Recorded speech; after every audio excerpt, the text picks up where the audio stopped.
Et donc là, comme tu peux le voir sur mon Mac, on a l'impression que je suis connecté bêtement en Wi-Fi, mais en fait, je suis connecté en 4G. Avant de commencer cette vidéo, j'aimerais te raconter une petite anecdote qui est arrivée à un ami à moi l'année passée quand il est parti en vacances.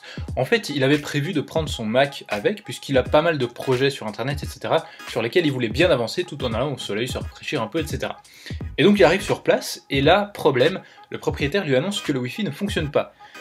Et donc, bon, voilà, il s'est fait rembourser, etc. Mais toujours est-il qu'il n'a pas pu se connecter à Internet et donc il n'a pas du tout avancé dans ses projets. Alors après, ça lui a fait le plus grand bien de se déconnecter un peu, mais voilà, il s'est rendu compte que sur un smartphone, quand on n'a pas Wi-Fi, eh bien on peut utiliser la data classique, on peut utiliser la 3G, la 4G pour se connecter à Internet.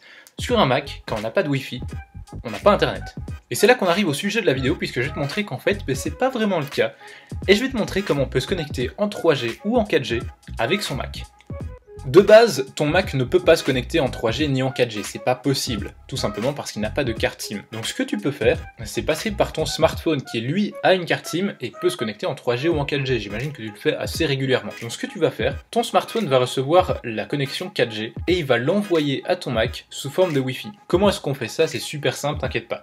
Si tu as un iPhone, tu le prends, tu vas dans les réglages et là tu vois, tu as une petite section qui s'appelle partage de connexion. Tu l'ouvres et tu vas simplement aller activer le partage de connexion en n'oubliant pas de mettre un mot de passe, super important. Une fois que tu as fait ça, je t'invite à retourner dans les réglages et aller faire un petit tour dans les données cellulaires, puisque on va parler de ton forfait en fin de vidéo. C'est super important que tu entendes cette partie parce que tu peux risquer de perdre pas mal d'argent si tu n'écoutes pas la fin de la vidéo. Donc on y reviendra dans 2 secondes, mais en attendant, j'aimerais continuer avec les smartphones Android, puisque si tu as un smartphone Android, il faut savoir que c'est tout à fait possible aussi. Donc tu vas aller dans les réglages. Alors là, ça varie un peu d'un téléphone à l'autre, d'une version d'Android à l'autre.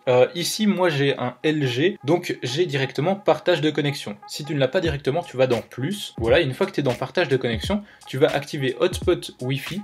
Et une fois que c'est activé, tu vas cliquer sur hotspot Wi-Fi. Et là, en général, tu as les réglages. Dans mon cas, j'ai la possibilité de configurer le hotspot, ce que je vais ouvrir directement. Et là, je vais donner un nom à ce hotspot, ok. Et je vais surtout ajouter un mot de passe, comme je l'ai conseillé aussi pour l'iPhone. Ça va te permettre d'éviter d'avoir n'importe qui va utiliser ton Wi-Fi. Voilà, une fois que tu as activé tout ça, eh bien, ton smartphone va recevoir de la connexion 4G et va l'envoyer sous forme de Wi-Fi à ton Mac. Évidemment, ça fonctionne avec un Mac, mais n'importe quel ordinateur aussi, des tablettes, tout ce que tu veux. Et donc là, comme tu peux le voir sur mon Mac, on a l'impression que je suis connecté bêtement en Wi-Fi, mais en fait, je suis connecté en 4G. Alors maintenant que tu sais comment te connecter en 4G avec ton Mac, on peut passer à la partie la plus importante de cette vidéo. Comme tu le sais, la 3G et la 4G, c'est payant. Et donc ce qui est super important que tu fasses, c'est impératif, c'est de te renseigner sur ton forfait mobile pour savoir s'il prévoit le partage de connexion ou pas. Si c'est prévu, il n'y a aucun problème. Par contre, si c'est pas le cas, tu risques d'avoir une grosse surprise au niveau de ta facture. Donc fais bien ça, renseigne-toi absolument avant d'utiliser cette astuce. Deuxièmement, sur un Mac, en général, on n'est pas connecté en 4G ni en 3G. Donc, on ne fait pas du tout attention à la data qui est consommée par les applications d'un Mac. Et ça peut devenir très problématique, d'autant plus que sur un Mac, on peut utiliser beaucoup plus d'applications en même temps que sur un smartphone. Et donc, la data peut monter très vite sans qu'on s'en rende compte. Donc, tu seras d'accord avec moi que ce qui serait bien, ce serait d'avoir une solution qui permet de contrôler cette data, qui permet de désactiver la data pour certaines applications, qui permet d'être prévenu quand il y a trop de data consommée.